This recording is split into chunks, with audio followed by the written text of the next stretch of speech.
In checkout, we have one Blackmagic Cinema camera that is a 4K Blackmagic Cinema camera. It's the one in the gray case. And this has a rig that is different than all the shape rigs. It is a Red Rock micro rig. So we're gonna build that rig here in the next video, but I'm gonna show you what's in the case.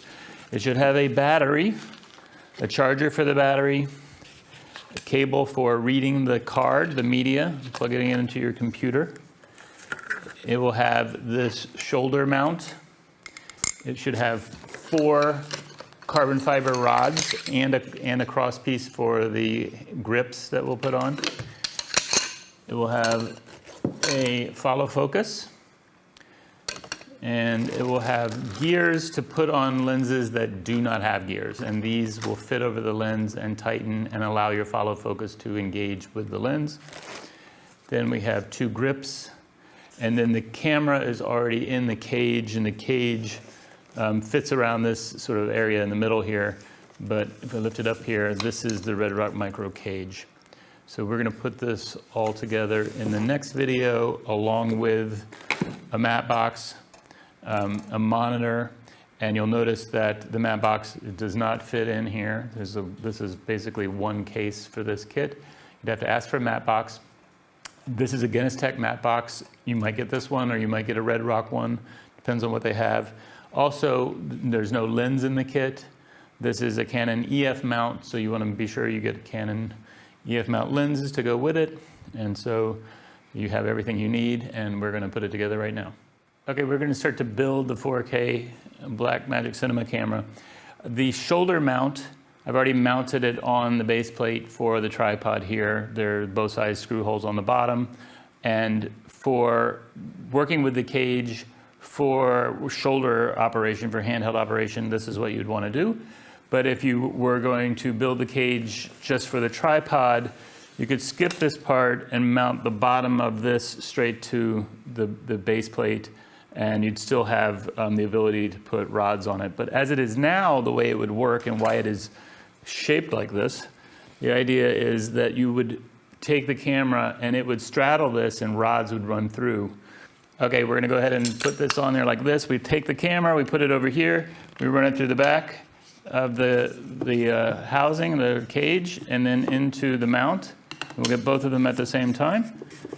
Run forward and then run into the front half of the camera cage, and you just have to sort of line it up. Put on your glasses so you can see what you're doing.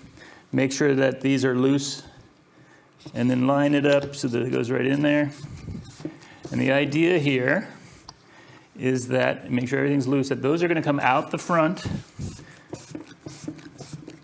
and provide support for grips, matte box, follow focus on the front of the camera. So we don't exactly know how much we need out there. Maybe that's a good guess. Could lock it down here, lock it down, and you're good. Okay. So then from there, if we start here in the back, we have our power. So this is an Anton Bauer battery. It will just mount right on here. You push it in from the side till it clicks, and it has the power distribution built right in. So just hardwire it right into the camera on the side. If we jump over here to the front of the camera, we can take off this. I have a lens standing by here.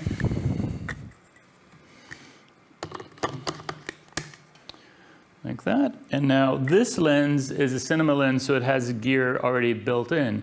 But if you were to get the Sigma or some other lens that doesn't have gears already in the body of the lens, you would pick the closest size gear to go over, fit over that lens, and then tighten down the little screw so that it's nice and tight on there, and your follow focus would engage with that. Since this Guinness Tech matte box has the ability to mount to rods, it also has the ability to mount to a flange on the front of the lens so that it doesn't have to mount to rods, but we don't necessarily have the flanges that will fit the particular lenses in stock. So most likely you will use this, and the thing to know is that these rods will only go in so far before they will bottom out into the matte box. So position the rods to line up more or less with the end of your lens so that the lens is going into the matte box just a little bit. So we'll do that in a second, but first let's throw on our follow focus. And generally in handheld, I prefer to put the follow focus on the left side of the lens, just because I would support the weight of the camera with my right hand and with the right grip. So we'll line that up there, tighten it down on the rods, and then actually this one works with one screw on this red rock. It tightens both the rod, the gear and the follow focus down to the rods. So that this is the follow focus. It's a pretty nice one. The next thing that you would put on after that would be the grips. So the grips they mount to a cross piece like this. It's up to you which direction you would like to prefer in terms of the offset. But in either case, I have a tendency to put this down so I can access it from below. Something like that. Tighten that up. The grips just simply go on. Little ratcheted fasteners, little toggles on there. And then whatever angle you prefer for your grip on there. And then lastly, the Guinness Tech matte box on there. Like I said, you might get a red rock one. It also, of course, mounts on the rods. This has the toggle here.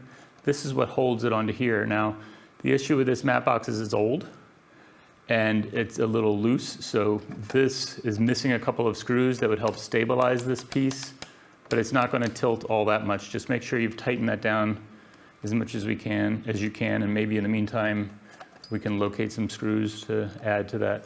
So this will just go on here, the very end of the rods. Make sure it's loose enough, fit right up there, nice and snug. Now you'll notice that there's a little bit of a gap there. We do not have donuts to fill that gap. We might have something we could figure out, but typically there's a flange, a metal flange. So there's a little bit of space there. If you're forced to use it like that without a donut, just be aware of light coming through there and hitting any filter that you have in there. So let's see here. This one, there's where you tighten down the side flags, and then there's a top flag that just folds in half that you can fit on top. And so that is basically the build of the Red Rock Micro 4K BMCC kit that we have. I should add that it should come with media, just like the other ones. We won't necessarily go over the menus. It's not really that much different, but it should have some media in here that's fast enough to record the 4K. You can slide this out. I've just left the base plate here, but you could actually mount the base plate a little bit further and not hit your shoulder. But this is basically the operation, and then we'll add here in the next video, we'll just go ahead and hook up a monitor to the top. Okay, I mounted the monitor to the side. There are lots of places to mount on this rig, little screw holes to access. The thing about mounting something like this, especially on the side, is that you want to sort of weight it so that it will weight in the direction of tightening, so that the monitor doesn't just flop over loose. So think about which way this is going to tighten this way. So I want to keep the weight going that way, so it'll always be pushing back against tightening. And then ran the power over to the camera right here. So we have an SDI out to our monitor, power in. So something like this where you're able to handhold it and easily see the monitor right in front of your eyes works out really nicely. So, and of course you can always adjust this to fit whatever angle of view you need it to be at. So there you go. This is a fairly lightweight, surprisingly lightweight kit for as big as it appears.